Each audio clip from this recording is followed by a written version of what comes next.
Hi friends, welcome back to Joel Prince Kitchen. இன்றைக்கி நம்ம இந்த வீடியோவில் வந்து உருளைக்கிழங்கும் ஃப்ரெஷ் பட்டாணியும் வச்சு பண்ணுற ஆலு மட்டர் ரெசிபி தான் பண்ணியிருக்கோம். இதை வந்து ரொம்பவே குயிக்காக ஈஸியாக பண்ணிடலாம். டேஸ்ட் வந்து ரொம்ப நல்லாயிருக்கும். இதை வந்து இப்போ நம்ம எப்படி பண்ணுறதுன்னு பார்க்குறதுக்கு முன்னாடி புதுசாக யாராச்சும் நம்ம சேனலில் பார்க்குறீங்கன்னா ப்ளீஸ் சப்ஸ்கிரைப் பண்ணிவிட்டு பக்கத்தில் இருக்க பெல் ஐக்கானை கிளிக் பண்ணிக்கோங்க. வாங்க இதை இப்போ நம்ம எப்படி பண்ணுறதுன்னு பார்க்கலாம்.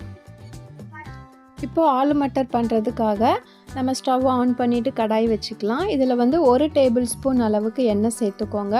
இப்போ மீடியம் சைஸ் உருளைக்கிழங்குல நான் 3 உருளைக்கிழங்கு எடுத்துகிட்டு நல்ல தோலெல்லாம் சீவி க்ளீன் பண்ணி இந்த மாதிரி க்யூபாக கட் பண்ணி எடுத்திருக்கேன். இதை வந்து நம்ம இந்த எண்ணெயில் சேர்த்துட்டு இது வந்து கோல்டன் ப்ரௌன் கலர் வர வரைக்கும் நம்ம வந்து ஃப்ரை பண்ணி எடுத்துக்கலாம். மீடியம் ஃப்ளேமில் வச்சுட்டு பண்ணுங்கள்.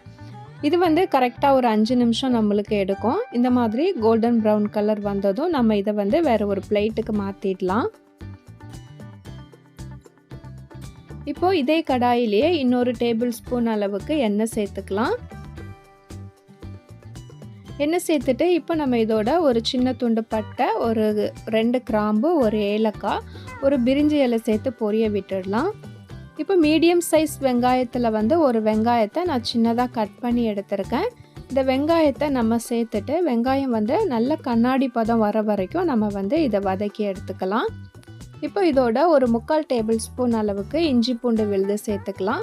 இப்போ இஞ்சி பூண்டோட பச்சை வாசனை போகிற வரைக்கும் இதையும் நம்ம நல்லா வதக்கி எடுத்துக்கலாம்.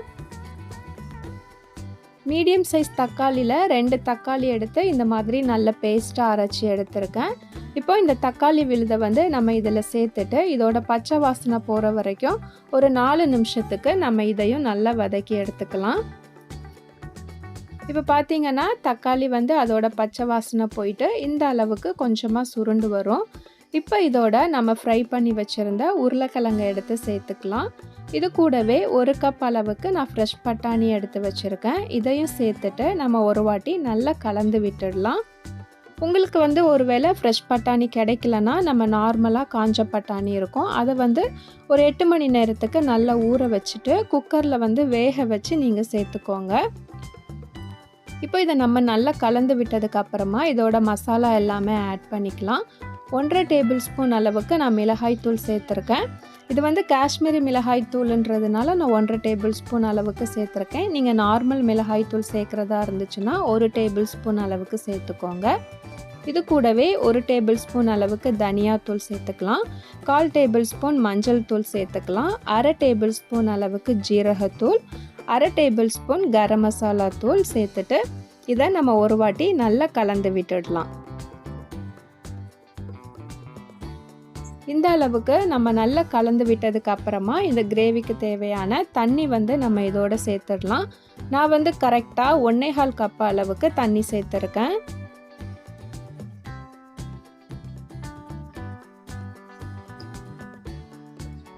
இப்போ இதோடவே நம்ம இந்த கிரேவிக்கு தேவையான உப்பு சேர்த்துடலாம். உப்பு வந்து நீங்கள் கொஞ்சம் பார்த்து கொஞ்சமாக சேர்த்துக்கோங்க. ஏன்னா உருளைக்கிழங்கு வந்து அந்த அளவுக்கு உப்பு வந்து இழுக்காது. அதனால கொஞ்சம் நீங்கள் பார்த்து சேர்த்துட்டு அதுக்கப்புறம் உங்களுக்கு பத்தலைன்னா கூட நீங்கள் சேர்த்துக்கோங்க. இப்போ உப்புலாம் சேர்த்ததுக்கு அப்புறமா இதை ஒரு வாட்டி நல்லா கலந்து விட்டுடுங்க. கலந்து விட்டுட்டு ஃப்ளேமை வந்து மீடியமாக வச்சுட்டு ஒரு மூடி போட்டு கரெக்டாக 15 நிமிஷத்துக்கு இதை நம்ம இப்போ குக் பண்ணி எடுத்துக்கலாம். இப்போ பார்த்தீங்கன்னா கரெக்டாக 15 நிமிஷம் ஆகிருக்கு. நம்ம சேர்த்துருந்த தண்ணி வந்து நல்லா வற்றி வந்திருக்கு. கிரேவியுமே நம்மளுக்கு நல்ல திக்காக வந்திருக்கு. இந்த ஸ்டேஜில் நம்ம ஸ்டவ்வை ஆஃப் பண்ணிடலாம். இப்போ இது மேலே ஒரு 1/2 கை அளவுக்கு நல்ல ஃப்ரெஷ்ஷான கொத்தமல்லி இலையை சேர்த்துக்கலாம். இது கூடவே உங்ககிட்ட வந்து கஸ்தூரி மேத்தி இருந்துச்சுன்னா நீங்கள் அந்த கஸ்தூரி மேத்தியும் கொஞ்சம் சேர்த்துக்கோங்க. ஃப்ளேவர் வந்து ரொம்ப நல்லாயிருக்கும். இதை இப்போ நம்ம வேறு ஒரு பவுலுக்கு மாற்றிக்கலாம். ரொம்பவே குயிக்காக ஈஸியாக பண்ணக்கூடிய ஆலு மட்டர் வந்து இப்போ சூப்பராக ரெடி ஆகிடுச்சு. இது வந்து சப்பாத்தி, பூரி, அப்புறம் புலாவோடலாம் டேஸ்ட் ரொம்பவே நல்லாயிருக்கும்.